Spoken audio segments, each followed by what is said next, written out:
Après l'âge de 80 ans, pourquoi la plupart des personnes âgées semblent-elles se détériorer? Même les gens qui étaient intelligents et qui allaient bien il y a quelques années commencent fréquemment à se détériorer. En réalité, la plupart des individus croient que la chance ou l'hérédité à elle seule détermine ce qui se produit après l'âge de 80 ans. Cependant, ce n'est en aucun cas toute l'histoire. Dans cette vidéo, nous examinerons 5 et souvent ignorés, pourquoi de nombreuses personnes âgées ont du mal à vivre longtemps ou à maintenir leur santé au-dessus de l'âge de 80 ans. Ceci n'inclut pas les suspects typiques comme l'exercice, le tabagisme ou le régime. Même chez ceux qui ont correctement fait la majorité des choses, ce sont des variables plus profondes et plus subtiles qui passent souvent inaperçues. Quelle est la bonne nouvelle? Vous pouvez agir une fois que vous êtes conscient de ce qu'ils sont. Continuez à regarder cette vidéo jusqu'à l'arrivée si vous vous êtes déjà demandé ce qui entrave réellement la longévité après l'âge de 80 ans et comment l'empêcher pendant que vous avez encore le temps. Pour ces 5 raisons surprenantes, vous pourrez peut-être modifier votre processus de vieillissement avant qu'il ne soit trop tard. Voyons maintenant. Numéro 1. Perte de l'engagement microsocial. L'une des premières raisons les plus négligées, de nombreuses personnes âgées ne vivent pas longtemps après 80 ans est la disparition silencieuse de ce que les experts appellent l'engagement microsocial. Ce ne sont pas vos amitiés profondes ou vos rassemblements de famille. Ceux-ci comportent toujours, bien sûr, mais plutôt les petites interactions apparemment insignifiantes qui remplissaient votre vie quotidienne sans même vous en remarquer. Pensez à la fréquence à laquelle vous aviez l'habitude de dire bonjour au facteur, de partager une blague rapide avec le caissier à l'épicerie ou de faire un signe de tête au voisin qui traverse son chien de l'autre côté de la rue. Ces minuscules moments de contact n'étaient pas agréables. Ils régulent votre système nerveux, renforçant votre sentiment d'appartenance et gardaient le câblage social de votre cerveau net et engagé. Mais après 80 ans, de nombreuses personnes âgées cessent d'aller au magasin eux-mêmes. Ils commandent des choses en ligne ou demandent à la famille d'aider. Ils arrêtent de discuter avec des étrangers parce que leur audition n'est pas ce qu'elle était, ou ils cessent de marcher dehors simplement parce que le temps est un peu trop froid, ou que leurs genoux ne se sentent pas stables. Et quand ces petits points de contact sociaux commencent à disparaître, il en va de même pour autre chose, la vitalité. Ce qui est intéressant, c'est que la plupart des gens ne réalisent même pas que cela se produit. Ils pensent qu'ils simplifient la vie. Mais ce qu'ils font réellement, c'est éliminer les interactions sociales de bas niveau qui stimulent la fonction cérébrale, augmentent l'humeur et signalent au corps qu'ils font toujours partie du monde vivant, respirant et quotidien. Cela ne doit pas être compliqué. J'ai connu des hommes dans les années 80 qui sont restés tranchants simplement parce qu'ils se dirigeaient vers le même café chaque matin, disaient bonjour au même personnel et hochaient la tête aux 3 mêmes personnes au coin.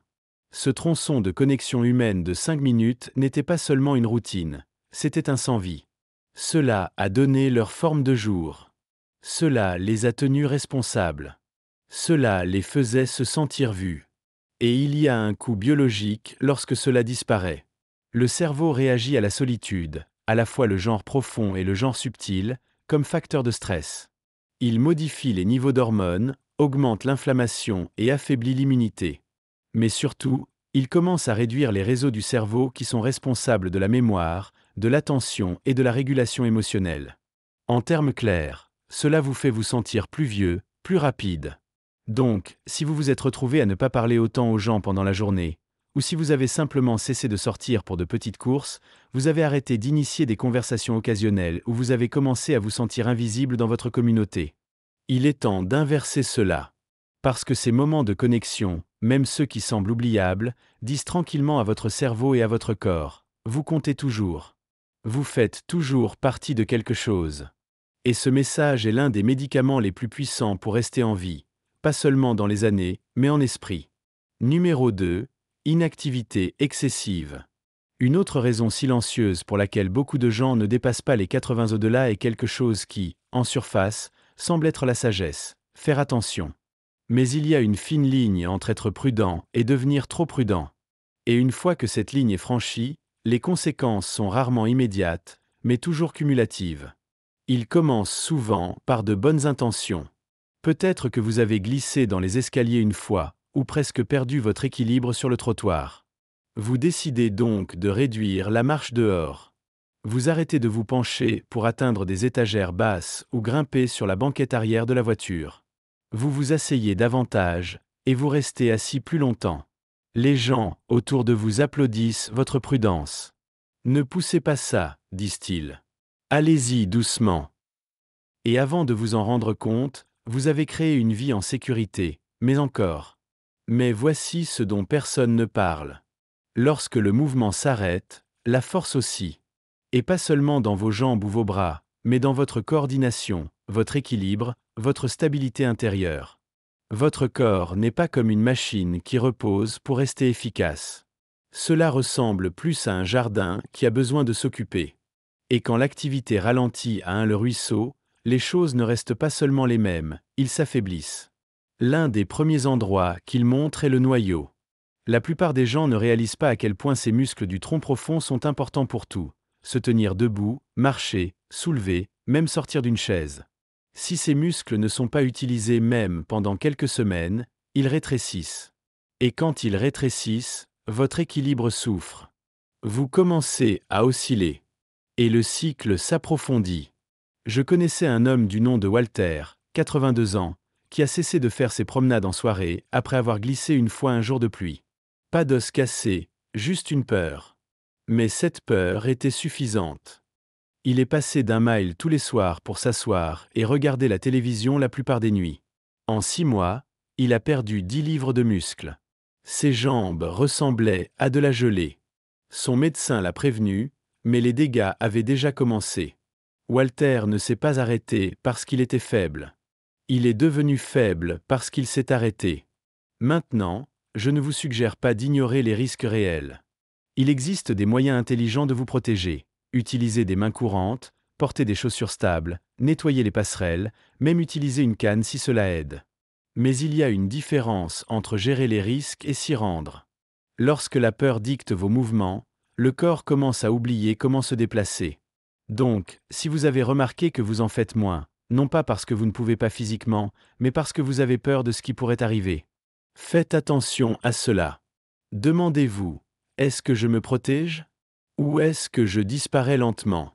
Parce que rester en vie après 80 ans n'est pas seulement de ne pas tomber. Il s'agit de continuer à bouger, même si vous devez le faire plus prudent, plus lentement, plus délibérément. Le mouvement est la façon dont le corps se souvient qu'il est toujours nécessaire. C'est ainsi que vos systèmes restent en ligne. Comment votre cerveau reste vigilant. Et comment votre cœur continue de pomper avec un but.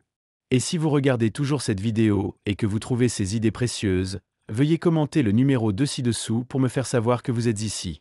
Et si vous ne vous êtes pas encore abonné, je vous recommande de vous abonner et d'allumer la cloche afin que vous ne manquiez aucune vidéo. Votre soutien nous aide à continuer à créer un bon contenu pour vous informer et vous inspirer. Avançons maintenant. Numéro 3. Cycle de sommeil perturbé de l'exposition irrégulière à la lumière. Il y a une horloge silencieuse à l'intérieur de votre corps qui ne coche pas, mais elle régit presque tout. Votre humeur, votre métabolisme, votre système immunitaire, même comment votre cerveau se répare la nuit. Et après 80 ans, cette horloge interne, votre rythme circadien, se trouve particulièrement sensible. L'une des principales raisons pour lesquelles il se déclenche? Pas assez de lumière pendant la journée, et trop de lumière la nuit. Vous ne le remarquez peut-être pas au début. Peut-être que vous avez commencé à dormir un peu plus pendant la journée, en hochant la tête au soleil de l'après-midi. Ou peut-être que vous avez cessé de sortir régulièrement, en particulier dans les mois les plus froids. Vous pourriez allumer la télévision le soir ou laisser les lumières allumées jusqu'à la fin de la lecture ou de la recherche d'un film. Chacun de ces changements peut sembler inoffensif, mais ensemble, ils confondent tranquillement le corps. Quand il est censé être alerte et quand il est censé se reposer, le corps s'appuie sur la lumière naturelle pour rester en rythme. Bright Morning Light dit à votre cerveau qu'il est temps de se réveiller, de bouger, d'envoyer de l'énergie là où il est nécessaire. Et l'obscurité la nuit signale la libération de mélatonine, cette hormone douce qui vous prépare à un sommeil profond et guérissant. Mais lorsque vos yeux ne reçoivent pas assez de cette lumière diurne naturelle, ou lorsque vos soirées sont remplies de luminosité artificielle des écrans ou des lampes, vos signaux internes se brouillent. Le résultat?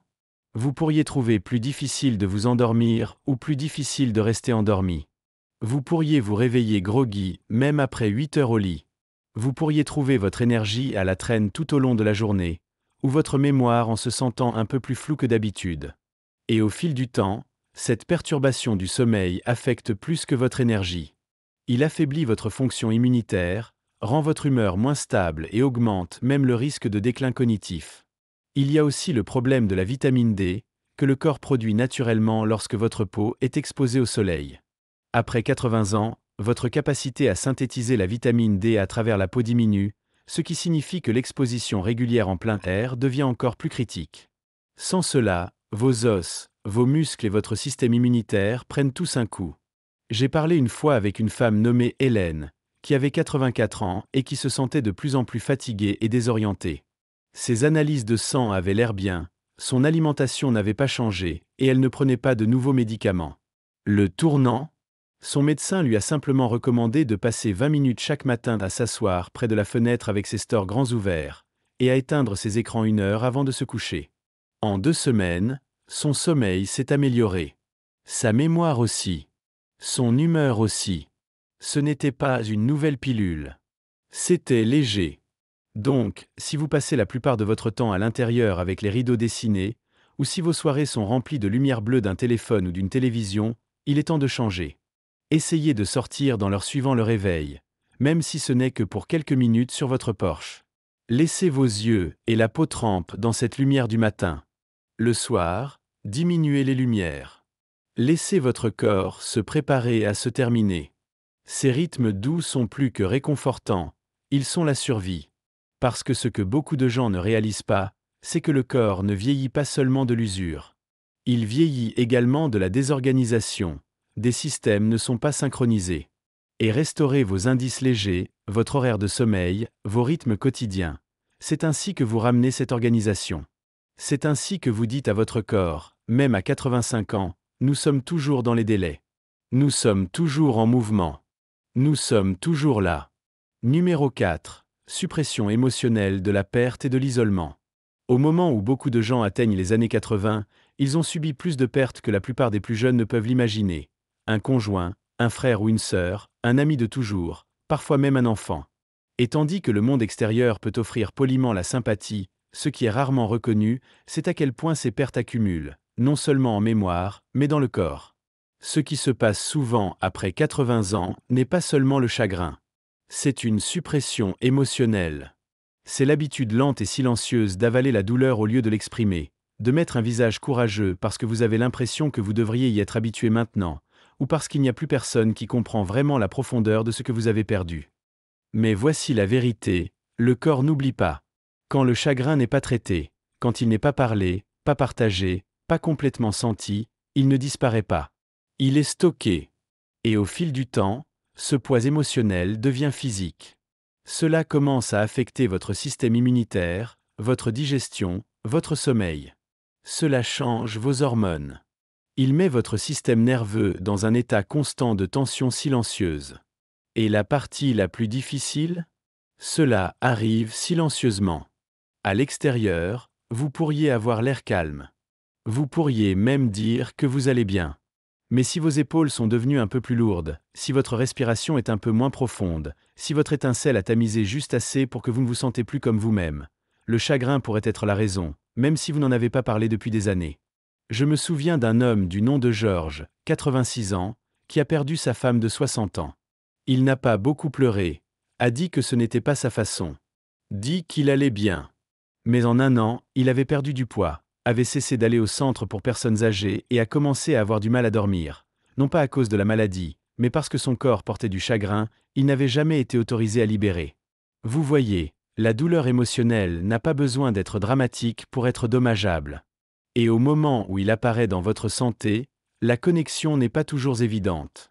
Ce qui maintient les gens bien en vie au-delà des 80 ans, ce n'est souvent pas seulement la force physique. C'est une ventilation émotionnelle. C'est avoir des points de vente sûrs et ouverts pour la tristesse, par peur, pour le désir. C'est pouvoir dire « elle me manque » ou « je suis toujours en colère » ou « je me sens seul, et je ne suis pas jugé pour cela ». Ce genre de libération est ce qui laisse le cœur respirer à nouveau. Et lorsque le cœur peut respirer, le corps peut guérir. C'est pourquoi les gens qui vivent longtemps ont tendance à avoir une sorte de débouché. C'est peut-être un ami de confiance. C'est peut-être un journal. C'est peut-être la foi ou un groupe communautaire. ou même un thérapeute qui les aide à déballer les histoires qu'ils ont transportées pendant des décennies. Quelle que soit la forme, le principe est le même. Ce qui est exprimé peut être transformé. Ce qui est enterré défaite. Donc, si vous avez tenu quelque chose, non pas parce que vous le souhaitez, mais parce que vous ne saviez pas où le mettre, il est temps de faire de la place. Pas seulement pour le bien de vos émotions, mais pour votre vie. Parce que la vérité est, le cœur ne peut transporter pas tant avant qu'il ne commence à s'arrêter tranquillement. Et si vous voulez réussir au-delà de 80, pas seulement à respirer, mais à vivre, vous devez le laisser ressentir aussi. Si vous regardez toujours cette vidéo et que vous trouvez ces idées précieuses, veuillez commenter le numéro 4 ci-dessous pour me faire savoir que vous êtes ici. Et si vous ne vous êtes pas encore abonné, je vous recommande de vous abonner et d'allumer la cloche afin que vous ne manquiez aucune vidéo. Votre soutien nous aide à continuer à créer un bon contenu pour vous informer et vous inspirer. Maintenant, avançons. Numéro 5, perte progressive de but quotidien. L'une des raisons les plus invisibles, beaucoup de gens ne prospèrent pas au-delà de 80 ans, est la lente érosion de quelque chose que nous tenons souvent pour acquis jusqu'à ce qu'il soit parti, un but quotidien. Pas un but de la vie d'une grande manière philosophique, mais du genre simple. Le genre qui vous fait sortir du lit le matin avec quelque chose à faire, un endroit où aller, quelqu'un à voir. Le but ne doit pas être dramatique. Il peut arroser les plantes avant que le soleil ne devienne trop chaud. Il peut nourrir le chat du quartier qui attend devant votre porte. Il peut être d'écrire une lettre à votre petite fille ou de réparer la charnière sur la porte arrière. Mais lorsque ces petites routines commencent à glisser, lorsque les matins ne viennent sans aucune raison de se déplacer, et les soirées arrivent sans que rien n'ait la peine de réfléchir, quelque chose à l'intérieur commence à s'arrêter tranquillement. Le corps écoute l'esprit. Et lorsque l'esprit ne voit plus une raison de faire avancer, le corps suit. L'appétit tombe. Le mouvement ralentit. Et sans purpo SE, les systèmes qui régulent votre santé commencent à se calmer, non pas parce qu'ils sont cassés, mais parce qu'ils attendent une raison de se remettre. C'est facile à manquer, car cela se produit progressivement. Peut-être que votre jeu de pont hebdomadaire a été annulé. Peut-être que le groupe de l'église a cessé de se rencontrer. Peut-être que votre famille visite moins souvent, ou votre ancien rôle de bénévolat s'est terminé lorsque vos genoux ont commencé à faire mal. Vous vous dites que c'est normal, que cela fait partie du vieillissement. Mais au fond, vous pouvez le sentir, les jours se mélangeant, chacun plus silencieux que le précédent. J'ai rencontré une fois une femme nommée Ruth, 88 ans, qui semblait plus vivante que la plupart des gens de la moitié de son âge. Elle n'était pas riche. Elle n'était pas en bonne santé. Et elle n'était pas entourée d'une grande famille. Mais elle avait une chose qui ne l'a jamais quittée, la routine. Chaque lundi, elle a écrit des cartes postales à des fermetures dans son église. Chaque jeudi, elle a fait de la soupe et la gelée pour un refuge local. Chaque jour, elle était assise à sa fenêtre vers 16 heures. Pour regarder les enfants du quartier rentrer à la maison de l'école. Elle connaissait leurs noms. Elle leur a salué. Et ils ont fait un signe de la main. Ce n'était pas glamour. Mais cela lui a donné des jours de texture. Cela lui a donné un rythme cardiaque. Cela lui a donné la continuité de la vie. Et c'est le secret que personne ne vous dit. Le corps reste en vie tant qu'il croit qu'il est nécessaire. Le but, même le plus petit, est comme du carburant. Il dit à vos cellules de continuer à réparer. Vos organes pour continuer à fonctionner. Votre cerveau pour continuer à apprendre. Lorsque vous perdez ce sentiment de pertinence, lorsque vous avez l'impression que votre présence n'a plus d'importance pour personne ou quoi que ce soit, la flamme commence à diminuer. C'est pourquoi les gens qui vivent au-delà de 80 avec grâce et vitalité ont généralement quelque chose d'ancre leur journée. Ce pourrait être un jardin. UN Animal de Company. Un journal. Un rituel. Un appel téléphonique. Une simple prière matinale. Ce qui compte, ce n'est pas l'échelle. C'est la cohérence. C'est savoir que lorsque vous ouvrez les yeux le matin, il y a une raison de se lever. Donc, si vous vous sentez un peu à la dérive, comme si vos journées ont perdu la forme ou le sens, ne l'ignorez pas. Ce n'est pas seulement la tristesse. C'est un signal. Votre corps demande à nouveau le rythme. Pour la structure. Pour la connexion. À des fins. Parce qu'à la fin de la journée, la longévité ne concerne pas seulement les coups de cœur. Il s'agit du cœur qui veut battre. Et ce désir tranquille, de continuer, de rester connecté, de toujours compter, c'est ce qui porte les gens après 80 ans et dans des vies qui se sentent toujours pleines. Réflexion finale. Alors que nous arrivons à la fin de cette vidéo, je veux vous laisser une vérité simple mais puissante. La plupart des gens ne se décolorisent pas après 80 à cause d'un seul moment. Ce n'est pas un diagnostic ou une chute ou un anniversaire qui tourne soudainement tout. C'est la décoloration lente et silencieuse des habitudes, des rythmes et des raisons de rester engagé. Et souvent, ces changements sont si subtils, si progressifs, que vous ne réalisez pas ce qui se passe, jusqu'à ce que quelque chose à l'intérieur ne se sente pas plus sombre qu'auparavant. Mais la bonne nouvelle est la suivante. Tout comme ces changements se produisent lentement, ils peuvent également être inversés, lentement. Une promenade à l'extérieur. Une conversation supplémentaire avec quelqu'un au magasin. Un petit tronçon le matin. Une chose que vous faites aujourd'hui, non pas parce que vous devez le faire, mais parce qu'elle apporte une structure, une connexion ou un sens. C'est ainsi que vous commencez à faire tourner les choses. Pensez donc aux 5 raisons inattendues que nous avons couvertes. Lequel vous a le plus surpris? Lequel se sentait mal à l'aise? Et plus important encore, sur lequel êtes-vous prêt à agir, même d'une petite manière, à partir d'aujourd'hui? Parce que la vérité est, vous avez plus de pouvoir que vous ne le pensez, pas pour arrêter le vieillissement, mais pour changer la façon dont vous vieillissez. Et si vous êtes prêt à rester éveillé dans l'écart calme, si vous êtes prêt à garder vos rythmes, protégez votre objectif et laissez-vous ressentir ce qui doit être ressenti. Ensuite, il y a de fortes chances que vous n'atteigniez pas seulement 80 ans. Vous vivrez au-delà, pleinement et profondément, selon vos conditions. Merci de vous joindre à nous aujourd'hui. Nous serions ravis de vous entendre. Laissez un commentaire ci-dessous et partagez une chose que vous avez apprise aujourd'hui, et comment vous prévoyez de l'utiliser dans votre vie. Vos pensées sont importantes pour nous, alors n'hésitez pas à les partager. La lecture de vos commentaires nous donne une grande motivation et des encouragements. Si vous avez apprécié cette vidéo et l'avez trouvée utile, veuillez souscrire, vous abonner et partager. Votre soutien nous aide à continuer à créer un bon contenu pour vous informer et vous inspirer. Merci d'avoir regardé, et nous avons hâte de vous voir dans la prochaine vidéo.